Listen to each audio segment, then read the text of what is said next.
Hello guys, welcome back to our channel. We are going through a new motivational video in which we are going to cover three topics. First topic is how to get rid of obstacles and how to tackle all the obstacles. Second topic is failure is a golden opportunity. Third is how our competition or how should be our competition. We will talk about this topic. So let's get started. First of all topic we will take is failure is an golden opportunity. जब भी हम fail होते हैं ना तो वो हमारे लिए गोल्डन चांस बन के लिए आता है. जब हम उससे हमने कुछ नहीं सीखना होता है, कुछ ना कुछ नया. We have to learn something new from that failure. अगर आप पहले बार में सक्सेस ले लेते हैं तो आपको वो कुछ सीखने को नहीं मिलता है जो आप एक बार फेलियर मतलब जब आप फेल होते हो ना उससे जो सीख लेते हो वो दोबारा सक्सेस लेते हो.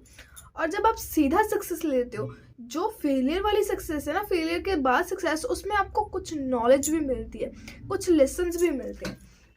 अब मैं आपको एक स्टोरी बताती हूँ. मेरे साथ खुद हुआ, ऐसे रियल स्टोरी है. That once in I happen that there was a speech competition in our school and they were of two classes, 7th and 8th. I was in the 7th standard and I have prepared for the speech. I was well prepared at that time, but the problem which I faced was that I was shivering and hesitate to speak in front of all. Even though I have learned it completely, but then also I was facing this problem. And when I have seen an 8th standard girl speaking so much fluently and with confidence, I get encouraged by her and I have learned that lesson. That time from our class only few students have participated and I was the only one which doesn't get the position. But I have seen her speech. I have taken the message how she spoke, her fluency, her words, how she is so confident. Next time there was a next class competition of speech competition on Mother's Day, and I have spoken the speech so much fluently and with confidence that I got first position in both in both the 8th class. There are two sections. Both the sections I got first position, and I was so much feeling proud of me and I was encouraged by her. Means I have also seen failure. मैंने कुछ failure देखा ना तो success लिए, तो उसमें से कुछ लर्न किया कि कैसे मैंने फेलियर से कुछ लर्न कर कर नेक्स्ट टाइम स्टैंड होना है. अगर मैं कुछ ना सीखती, मैं पहले बार से मुझे सक्सेस मिल जाती, फर्स्ट पोजीशन मिल जाती, हो सकता था कि मुझे कुछ ना सीखने को मिलता. पर मतलब जैसे भी मैंने सीखा और अगले टाइम फिर खड़ी हो गई, मतलब वो मैंने कुछ एक्स्ट्रा नॉलेज गेन किया और मेरे लिए फ्यूचर में भी वो काम आई.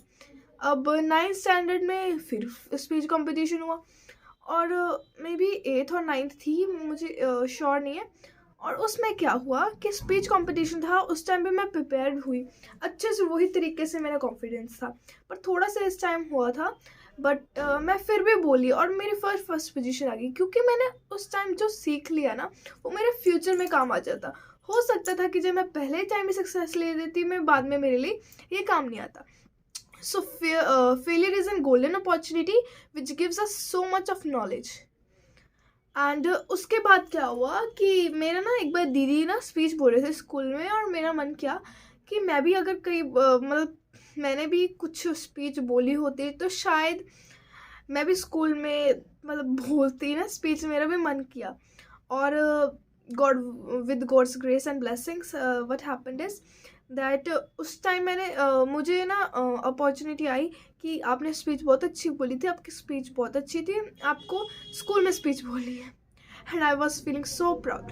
And what happened that on 26th January on Republic Day I was in front of the whole school and spoke the speech.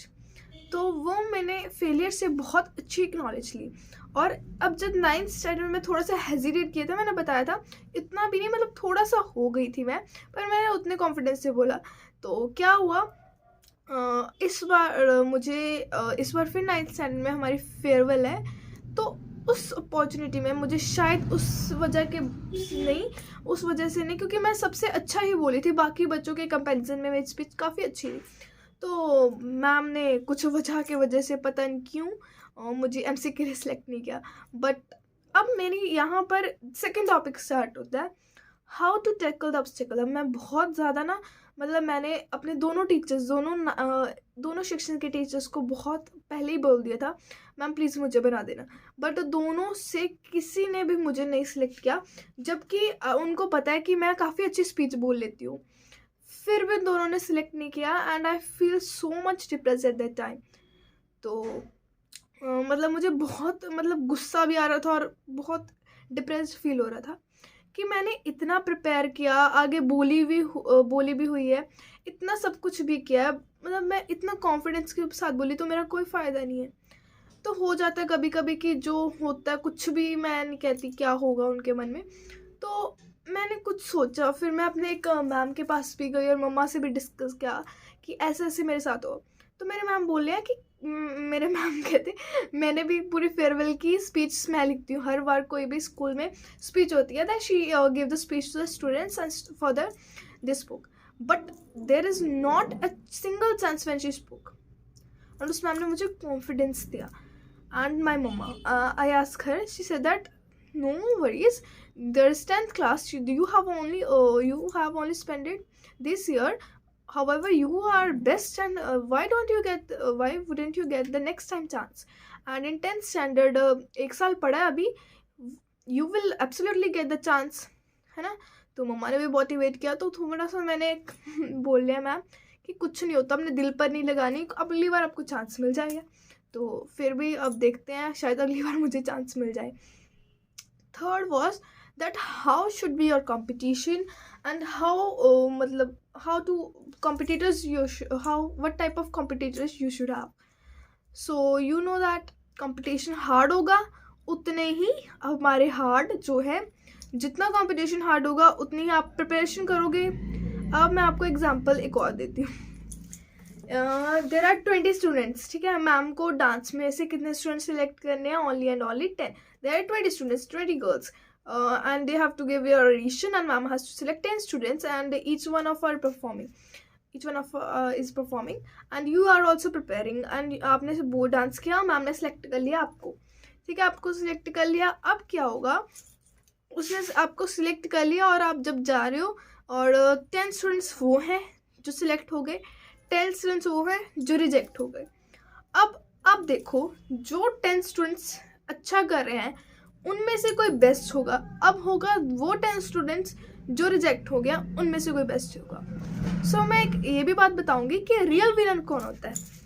Real winner वो होगा जो उन सिलेक्टेड 10 में से अच्छा करेगा, जो रिजेक्टेड 10 में से करेगा वो अच्छा तो होगा उनमें से, पर वो उनके मुकाबले अच्छा नहीं होगा। अगर मैं कंपटीशन की बात करी थी तो देखो, वो 10 स्टूडेंट्स हैं, वो 10 जो अब सिलेक्टेड 10 है, उनमें से कोई भी नॉर्मल मीडियम डांस कर रहा है, कोई अच्छा नहीं कर रहा, वो रिजेक्टेड 10 में से तो ऑब्वियसली अच्छा ही कर रहा होगा ना।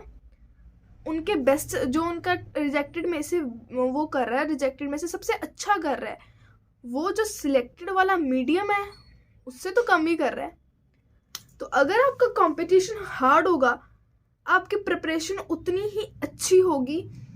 तो 7th स्टैंडर्ड तक तो मेरी मतलब ठीक है, मैं हर बार फर्स्ट आ जाती थी। 8th स्टैंडर्ड में भी मैं फर्स्ट आई, मतलब आई, बट कंपटीशन थोड़ा सा हार्ड था। मेरी प्रिपरेशन उतनी ही अच्छी होती गई, और जैसे भी है हार्ड कंपटीशन होगा तो हमारी प्रिपरेशन उतनी ही अच्छी होगी। तो हम अगर दूसरों को पढ़ाने जैसे मैंने बताया कि मैं 7th स्टैंडर्ड तक फर्स्ट तो आई जाती थी, 8th स्टैंडर्ड में थोड़ा सा टफ था because my competitors become hard, and फिर मैंने थोड़ी सी और प्रिपरेशन की और मैं अब दूसरों को पढ़ाने में भी अच्छा हो जाती हूँ, मैं अच्छे से पढ़ा देती हूँ। क्यों? क्योंकि मैंने जो अच्छे से प्रिपरेशन की है ना, तो वो होता है कि आपका अगर कंपटीशन हार्ड होगा तो उसके मुकाबले आप भी बेस्ट हो जाओगे। So if your competition and your competitors are hard prepared, then you are also a good performancer, मतलब आप भी अच्छा परफॉर्म करोगे। तो हमारा अपना कंपटीशन हमेशा हार्ड रखो, ये नहीं कि मैं उनमें चल जाती हूँ, हमेशा कंपटीशन हार्ड रखो अपना।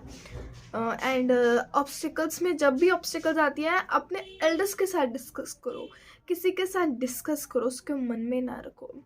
एंड फेलियर में से बहुत कुछ सीखने को मिलता है, वो अगर आपको पहली बार में सक्सेस मिल जाए बहुत तो अच्छा है, पर आपको जो नॉलेज मिलनी है ना वो आपको फेलियर से ज़्यादा अच्छी मिलती है मेरे अकॉर्डिंग। तो आपको हमेशा फेलियर में से कुछ ना कुछ सीखना चाहिए। That's all for today. Thank you.